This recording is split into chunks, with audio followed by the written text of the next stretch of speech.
20 liters.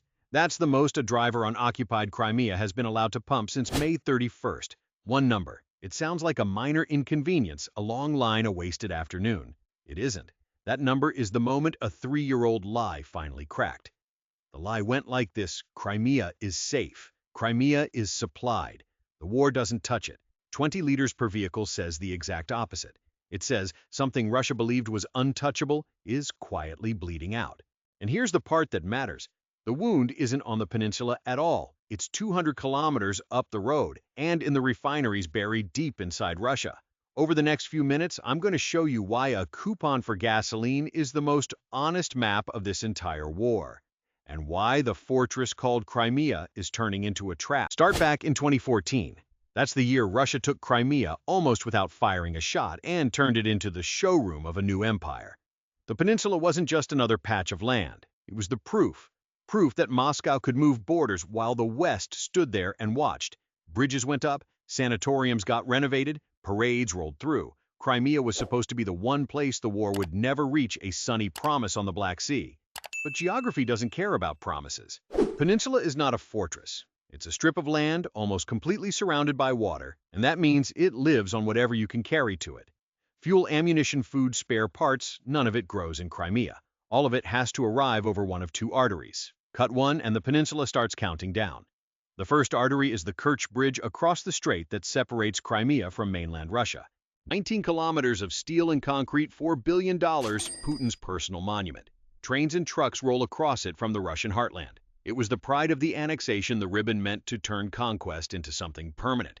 In 2018, Putin himself drove a truck across that bridge, cameras rolling, a picture made for the history books. The message couldn't have been clearer. This link is forever, and nobody can break it. The second artery is the land corridor, a thin strip of occupied territory running from Rostov through Mariupol, Berdyansk, and Melitopol all the way to Jankoy.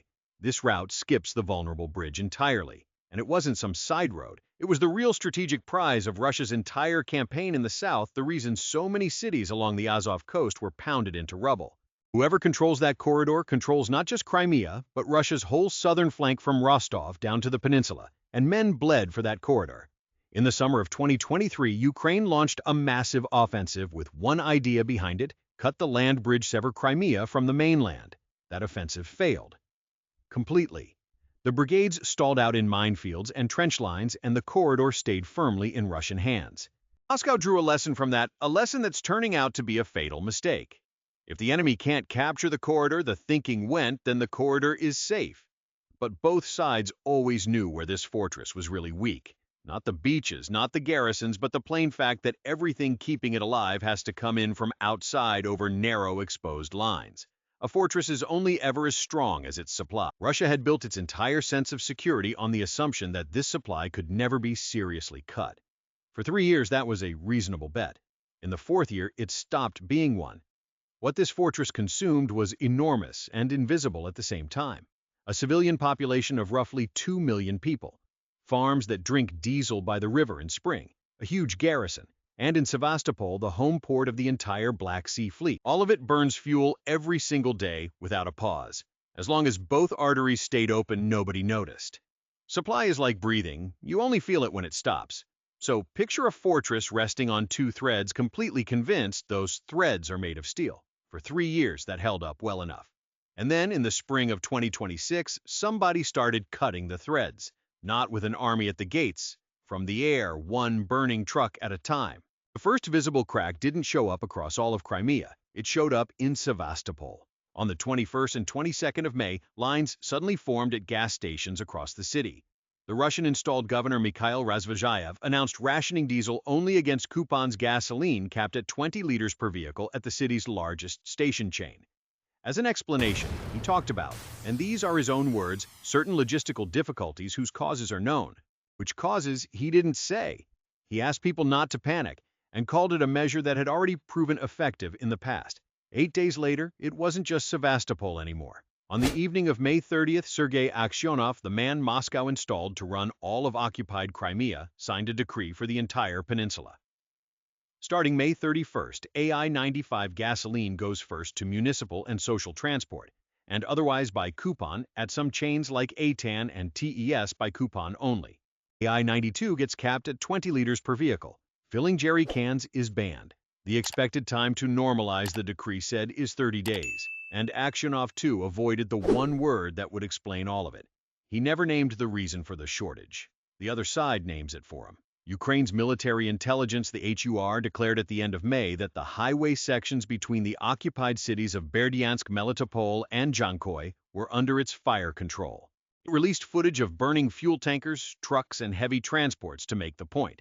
Ivan Fedorov, Ukraine's governor of the Zaporizhia region, put it even more bluntly. The route from Chonhar through Melitopol and Berdyansk to Mariupol has effectively stopped working as a military supply line. On the Russian side, military bloggers confirmed the picture indirectly. A key route they themselves call Novorossiya, they said, had been closed to civilian traffic because of the drone strikes, and you can now see the trucks burning near Mariupol. Here you have to stay honest. These accounts come mostly from the Ukrainian side, and fire control is an elastic phrase. But two things back them up. First, Russia's own reaction: you do not ration fuel across an entire peninsula over a rumor.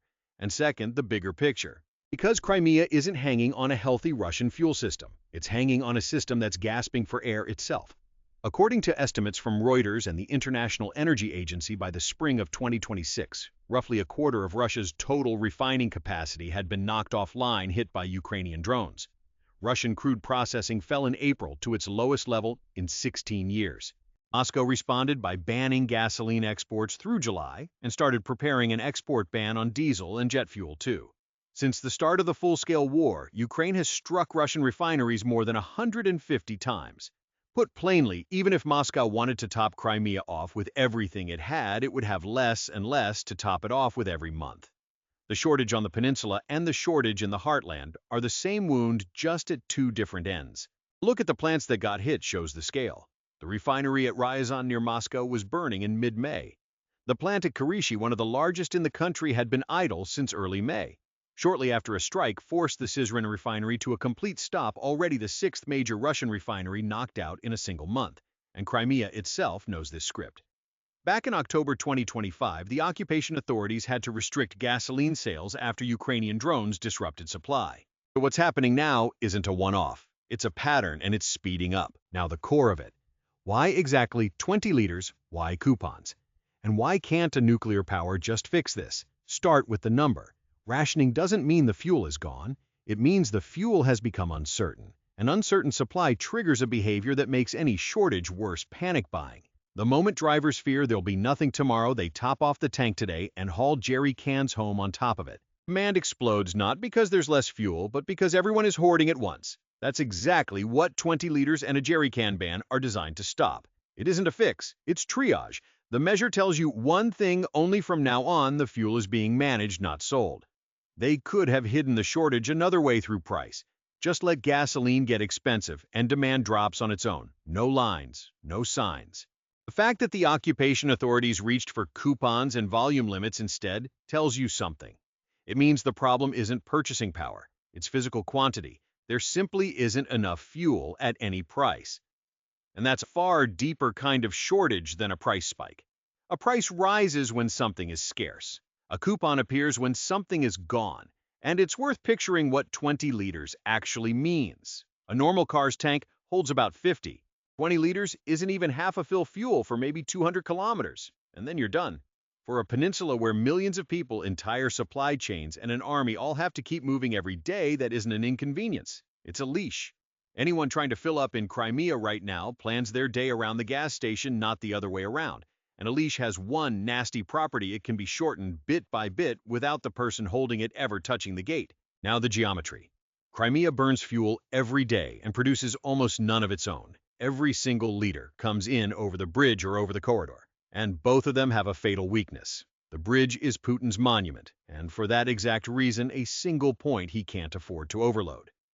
After the Ukrainian attacks on it, Russia only sends heavy trucks across with hesitation. That leaves the railway. But a train is a fat, predictable target. Fixed track, fixed schedule, kilometer-long strings of tank cars full of fuel. When you start sparing a bridge because you're afraid for it, you've already half lost it. And the railway has a geographic problem of its own. It doesn't end everywhere, it ends at fixed junctions. And in Crimea, that mostly means Jankoy, where the lines from the mainland come together. A node like that can't be hidden. It's a single fat point where fuel piles up before it gets distributed. Trucks can bridge the last mile in 100 directions to 100 destinations. A freight train can't.